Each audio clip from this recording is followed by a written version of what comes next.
It's tax season, and what does that mean? Scammers trying to get your money. And here to help us out, make sure that doesn't happen, is Montz from the Better Business Bureau. Welcome, Lane. Thanks. Hi, Chris. It's good to have you on again, keeping everyone safe out there. So, you know, tax season's here, so everyone's favorite holiday, as you pointed out to me earlier.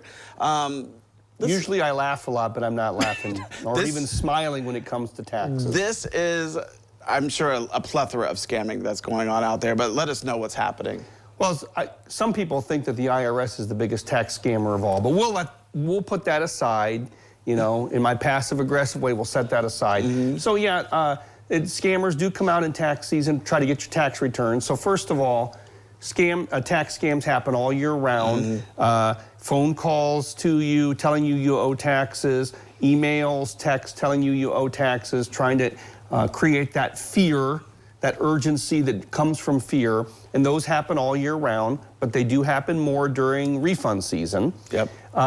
However, there's a new scam, there's a new twist that the scammers have found, and that is to contact you and tell you you have a refund coming. And so they've used the stick with the fear, and now they're using the carrot with the hope and optimism that you're getting money back. So those scams are coming about. Yeah, so if they contact you, is it mostly, I mean, everyone knows that they're going to contact you usually by, you know, mail, right? Well, so you mean the scammers or? Well, IRS? Or? IRS will only contact you by mail. So now are the scammers doing the same thing? Are they trying to contact you by?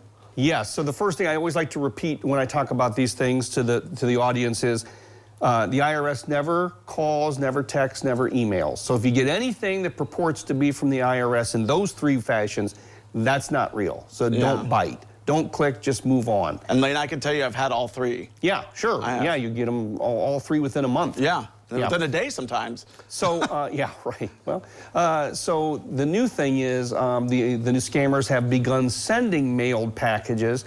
They arrive in like a cardboard, kind of a hard envelope, and it looks official, and it's telling you you've got a refund coming, and then it's asking you for personal information to verify so that you can get your refund. Well, here's the thing.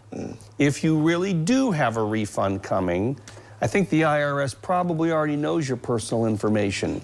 How else would they know you have a refund coming? So if they're asking for personal information, bank account numbers, etc., I think you should have a red flag go up. I don't want to say they're all frauds because you might really have a refund coming. But you're going to have to, unfortunately, and I'm so sorry to prescribe this bitter medicine, you're going to have to call the IRS themselves to make sure that that's real. Yeah. So, yeah, I mean, for me, like, I always go through someone that does taxes for me because it's above, you know, my thought process when it comes to those numbers, crunching those numbers. But we appreciate your honesty. Yeah, it's true. So I mean, it's helpful to have somebody like that. You know, someone that's a tax professional. You know, if you, you know, but if you are doing it yourself, you know, I guess there could be some confusion out there if you're not used to doing it yourself, or, you know, I understand that there may be some confusion with the new tactics of using a mailed package, and rather than scaring you with the possibility of owing money, they're getting you excited with the possibility of getting money. I would say if you have a tax professional, certainly check with them. You can always check with the Better Business Bureau as well. And but I think, you know, the main thing is to probably check with the IRS before you turn any personal information over to anybody. Yeah, and always check for bad grammar, weird punctuation, like lots of stuff to check for, right? Lots of stuff to check for. However, and you still should check for those things.